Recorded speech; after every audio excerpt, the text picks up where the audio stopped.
सद्गुरुनाथ भगवान की जय। यदा हि नेन्द्रियार्थेषु न कर्मसु सज्जते सर्वसंकल्प संन्यासी योगारूढ़स्तदोच्यते। नए वर्ष की सबको बधाई। आज और कल भाई बीज है, ग्रहण था। इसके उपलक्ष्य में मेरे सभी श्रोताओं को बधाई देता हूं और आप लोगों की सभी के कल्याण करते हुए भगवान ने सन्यासी के विषय में 6वां अध्याय परमात्मा ने वर्णन किया। ये 4था श्लोक है 6ठे अध्याय का। भगवान कहते हैं कि जिसके इंद्रिय आवागमन बिल्कुल करते ही नहीं। क्या कहा? यदा ही नेन्द्रियार्थेषु न कर्मसु सज्जते। अब जितने भी इंद्रिय अगर आपका जहां भी कहीं पर भी अंतर्मन जुड़ जाएगा, वहां सभी दोष अपने आप आने लगते हैं। जहां कोई आपका जुड़ाव ही नहीं है, अब आप कहीं पर भी, भगवान ने कहा कि अगर ईश्वर को प्राप्त करना है तो इंद्रियों का आवागमन चलायमान जो स्वभाव है। कई लोग कहते कि ऐसा करो ऐसा करो, मैं और कहता हूं भाई जहां रास्ता होगा वहीं चला जाएगा। जहां कोई रास्ता ही नहीं है वहां आप कहां, आप कहीं दीवार के सामने खड़े और कह रहे मुझे पैर रखना है, वहां रास्ता ही नहीं दीवार के बाद, या खाई है, खाई के आप चले नहीं सकते हो। इसी तरह से जब आपके इंद्रिय इस संसार के आवरणों से मुक्त होकर किसी भी वस्तु से प्रभावित न होकर अंतर मन को स्थिर करना, यही भगवान ने कहा कि कर्मसु सज्जते। इंद्रियों का आवागमन ही समाप्त हो गया। कोई भी उसको उस वस्तु के साथ में ना उसको प्रभावित करता है, ना कोई भी, चाहे विषय भोग कहे या मन के सुख दुख हम लोग देखें, और कोई भी आपके मन को सांसारिक जगत की वस्तु धक्का नहीं दे, वो सन्यासी। अब हवा चलती है तो पत्ता जैसा हो, तो जितना हल्का पत्ता होगा तो हवा का भले ही कितनी भी इसमें चले तो वो हिलने लगता है।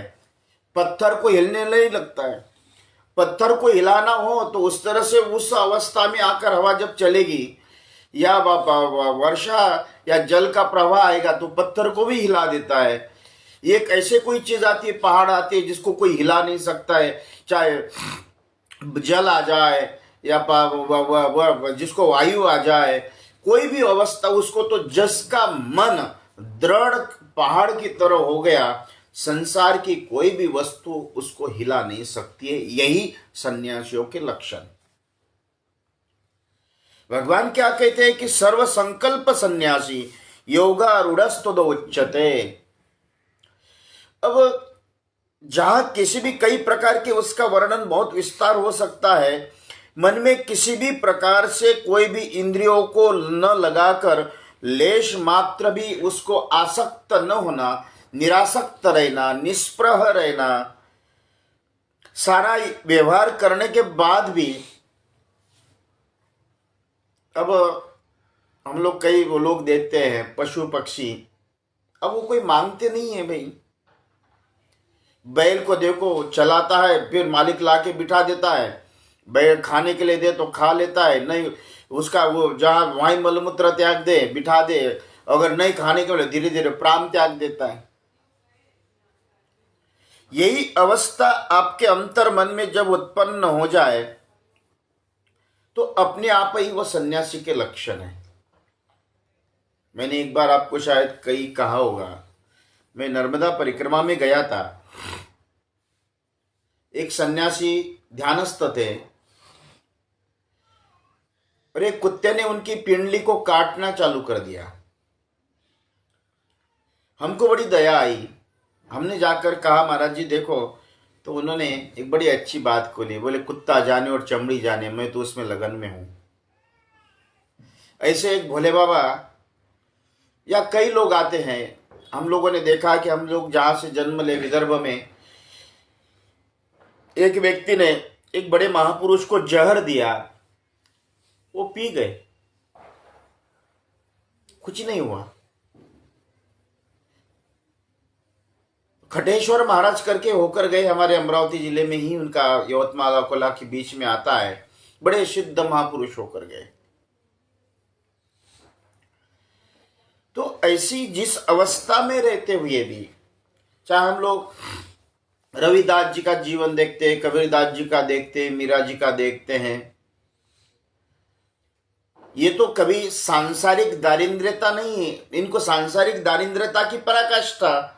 नरसिंह मेहता को एक समय का भोजन भी प्राप्त नहीं होता था, चिंता रहती थी, लेकिन फिर भी कृष्ण के चिंतन के लिए कभी उन्होंने आलस्य नहीं किया। या सुदामा का वर्णन, सब कुछ, कोई भी अवस्था, सांसारिक दारिद्र्यता ऐसी थी कि शरीर के ऊपर धोती भी कई जगह पे फटी हुई थी। इसलिए परमात्मा ने कहा कि सर्व संकल्प सन्यासी। अब संसार में आपके अंतर मन में बर्तनों की आवाज कब आएगी? जब बर्तन दो जगह पे एकत्रित होते ही आवाज आने लगती है, हवा लगने के बाद आवाज आने लगती है। इसी तरह से मनुष्य के साथ में जब स्वार्थ रूपी हवा आती है तो वह आवाज ही आने लगती है, वह प्रमाण पत्र या प्रहार होने लगता है। इसलिए संसार में परमात्मा ने यही कहा कि अर्जुन, आपको अगर सुखी होना है और आपके जीवन में जो भी देहधारी, जितना भी हम लोग देखते हैं, जागृत अवस्था में भी उसके व्यवहार में किसी भी प्रकार या जागृत, स्वप्न, सुषुप्ति, तुरिया या निद्रा, कभी भी अवस्था में हम लोग देखें तो उन सभी योग के अंदर जो उसको निष्णात कहा है, उसके इंद्रिय कहीं पर भी किसी भी अवस्था में न दौड़ते हुए कछुए की तरह सारे आवरणों को अंतर्मन के अंदर प्रवाहित कर देना, ये श्रेष्ठ सन्यासी के लक्षण परमात्मा ने वर्णन किया है। कल मैं आपके साथ में इसका चिंतन जरूर करूंगा। आज बहुत लगातार 2-2, 3-3, 4-4 अनुष्ठान में बज रहे हैं। कल का दिन और परसों से जरूर आपके सभी के साथ संवाद करते हुए आज अपने वाणी को विराम देता हूँ। सद्गुरुनाथ भगवान की जय।